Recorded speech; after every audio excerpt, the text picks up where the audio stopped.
Morning. We are going to go out and do a couple sales calls today. Started out like 8 degrees this morning, but it's a beginning of a warming trend. It's going to be 35 today, mid 40s tomorrow, almost 50 on Friday, warmer on Saturday before it drops down again. So we're going to get some sales calls done. We had to put a pin in the job on in East Montpelier. If it's going to be too warm, it's going to be muddy, so we stopped mulching there for now. The customer added some stuff, so we're basically doubling that job from 2 days to 4 days. So going out today, look at some paving jobs, pick up a new plate compactor, and yeah, then do some interviews this afternoon. So just a day of running around, and I figured I would take you with me. Well, got all my errands done. I picked up our new directional plate compactor and just got back to the shop. Kyle is working on our gooseneck hitch issue.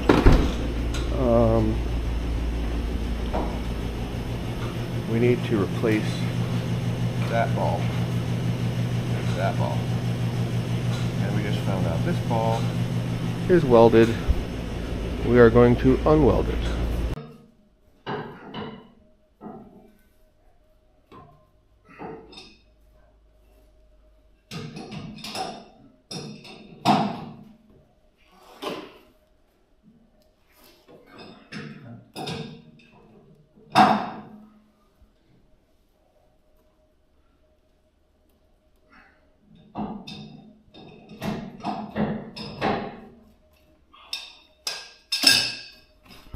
Good morning. It's about 7 o'clock. Just waiting for Kyle to get here. We're going to go up to Irisburg, pick up our new enclosed trailer. And then we'll come back. It's supposed to be warmer out. Got some maintenance to do on the tandem. As you can see, the tarp is partially up. And what's going on with that is apparently the majority of the bolts holding the tarp motor on have fallen out, and that twisted and has now ripped out the ground wire, so I can't move the tarp. So it's supposed to be 40s today, so once it warms up, we'll get that fixed. It's been starting, so that's nice. I noticed last year that somebody gouged the bumper, and I called International, the dealer, and asked for her price on a new bumper. It was $3,000. So that doesn't bother me that much anymore. But Kyle yesterday cleaned some trucks, took the plow off this, took the spreader off it, and we're trying to swap that gooseneck ball over to a 3-inch ball. Bradford welds that in after they bolt it on, and we gotta finish getting that out.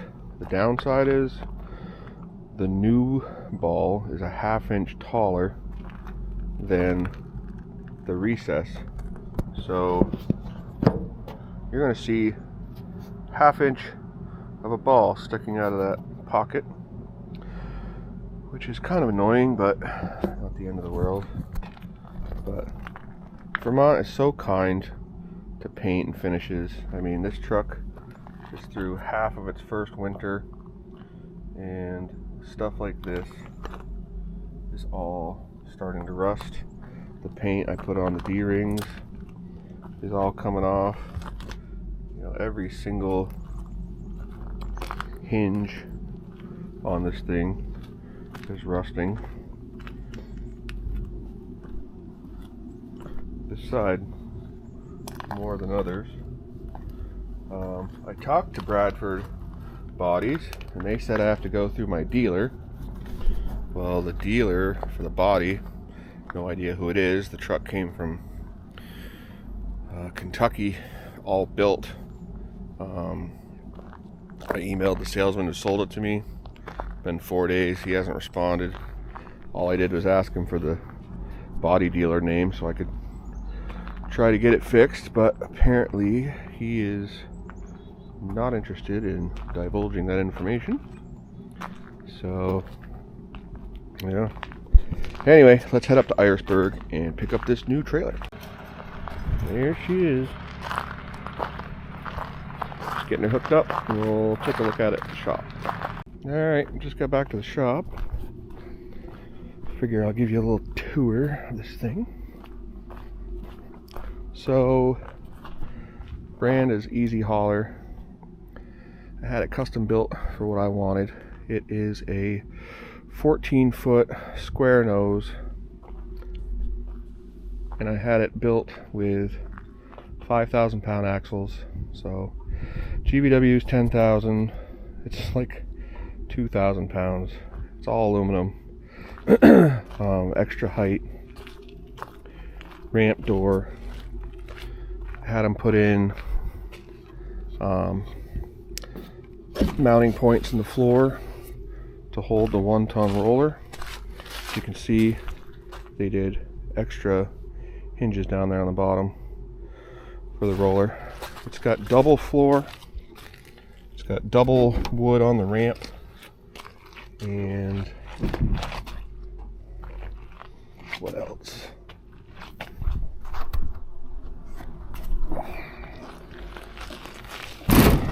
This extended piece for the roller. So there's the ramp fully down. I guess we'll have to see if we need to install like a rubber mat or something to get the roller up it. We'll learn once we go down and pick the roller up in Milton. But I had extra tie downs put in, and then those are up front for the roller. So got some nice lights in here. Must be on a sensor or a switch, because I didn't turn them off. Maybe they were just left on. Yep. So yeah, it's 8.5 wide, but essentially the roller will pull up into here in the middle, tie it down front and rear, extra wide. So we're gonna do some shelves somewhere, a bunch of hangers for hand tools. The truck itself will have a diesel tank in it, and I think I might do a fuel cell somewhere, either inside for gasoline, because that roller is gas. But it does have the extended tongue, so you could actually fit a 50-gallon fuel cell up here, which would be easier for filling it, that's for sure. So extended tongue's pretty nice, keeps you from hopefully jackknifing it and smashing in the corner. But very cool trailer. Costs have certainly gone up. This thing was about $16,000. But anyway, it's gonna be perfect for what we're gonna use it for. So get it lettered, see how it looks. Good morning. It's about 7:30 Friday morning. We headed down to pick up the Cat wheeled skid steer that just got tinted. Kyle is here. Say hi, Kyle. Morning. And yeah, so we'll check it out when we get down there. All right. Got her back from tint. 25% ceramic, sides and back. Nothing for tint on the windshield, since I learned the hard way with the 259. So better for everybody. Kyle is shuffling these things around. We just had one of the pins on the latch pins for the bucket on the 259 would not move, and it acted like a part of the linkage was broken, when in reality there was a bunch of sand in there and it just would not move. We had to tear it all apart, manually get the pin up and out, and basically just flush the whole cavity with grease through the grease fitting, and finally got it all clean and working again. So anyway, we will continue to do some maintenance around this place. Gonna get this thing in and grease it completely, just make sure it's good to go. Looks like another snowstorm next week, maybe. Who really knows?